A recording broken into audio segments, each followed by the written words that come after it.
سلام خدمت همه شما دوستان عزیز، امید است خوب و خوش و سر حال باشید. خوش هستم یک بار دیگه در خدمت شما هستم و سافتور گوگل اسکچاپ به شما تدریس میکنم. لطفا چینل یوتیوب ما را سابسکرایب کنین و از ما حمایت کنین. لینک چینل ما را به دوستانتان نیز بفرستید تا از ویدیوها مستفید شود. امروز ما شما رکتینگل میخوانیم و روتیتد رکتینگل میخوانیم. میبینیم که دو از هم دیگه چی تفاوت داره، هر دو تا رکتینگل است و چی تفاوت‌هایی داره، چی موردهای استفاده داره. در نخست اینها را من پاک میکنم که این اگر پاشم کدام کرده نیست خیر. من میتونستم دوست لاین یک رکتینگل رسم کنم، درست است؟ فرضاً ما یک رکتینگل رسم میکنم، ببینیم یک رکتینگل شد. ولی بجایی که من 4 تا لاین رسم کنم، بسیار ساده میتونم که از اینجا استفاده کنم و رکتینگل رسم کنم. شورتکت او است R. شورتکت رکتینگل چیست؟ R است.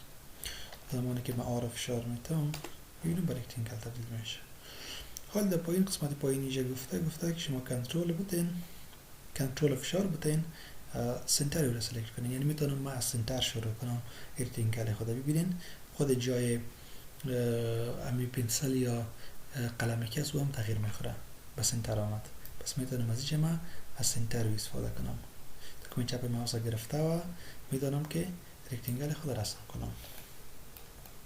خب یک چیز دیگر هم متوجه شده میشه که بر شما بگویم. دوباره کنترل فشار میتونم تا که رکتینگل رسم میکنم. میبینم اینجا که پایین میم یک خط نقطه چین در وسط قرار میگیره.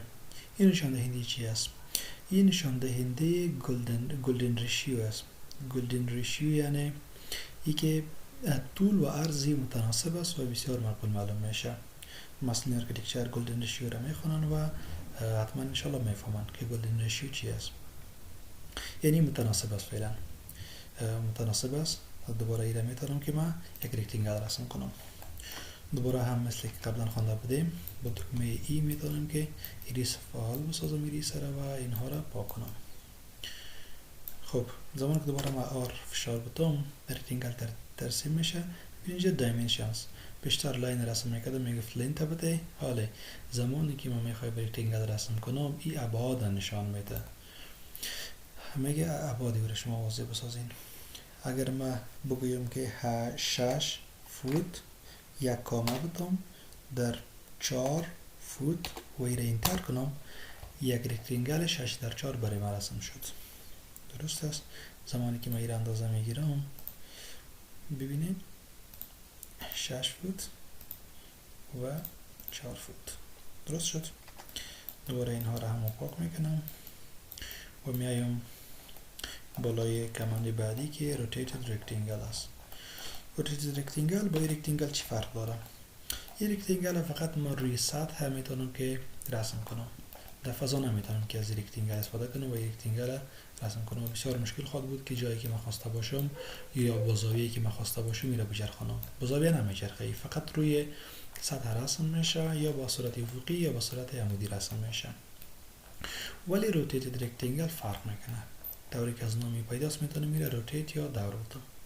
زمانی که من دو بودی را رسم میکنم، حالا میبینین به هر رقم میتونم میره رسم کنم، با هر زاویه تحت هر شرایطی میتونم میره رسم کنم. اگه قسم بخوایم ببینیم بسیار سادگی به این شکل رسم کردم. ولی رکتینگل نمیتونم رسم کنم، با یک زاویه مشخص میتونستم میره رسم کنم. حالا دوباره میخوایم که رسم کنم، با این زاویه میخوایم رسم کنم. ببینین این رسم کردم. حالا یک چیز دیگه هم داره روتیتد رکتینگل. زمانی که من نقطه اولی رو مشخص میسازم و کلید آلت ایجا که نشته شده را فشار میتم، پس از امیال میگه که زاویه خود مشخص بسازین. زمانی که در قسمت پایین میبینم گفته که لنت این قسمت نشان دهنده طول است و در پهلو یک کامه داره و اینجا زاویه را نشان میده انگل. درست است؟ میتونم هر دو تا را هم اختیاری بتم و همچنین میتونم که کلیک کنم و رسم شود. خب حالا یه رکتینگل زمانی که رسم میشه همون زاویه را که ما داده بودم، شاید زاویه را 0 گرفته، همون گلدن ریشیو را هم مراعات میکنه و برای ما یک رکتینگل رسم میشه. این بود کاربرد رکتینگل و روتیتد رکتینگل. امید است چیز زیاد گرفته باشین. تا ویدیوهای بعدی شما رو به خداوند پاک میسپارم. خدا نگهدار. وقت خوش.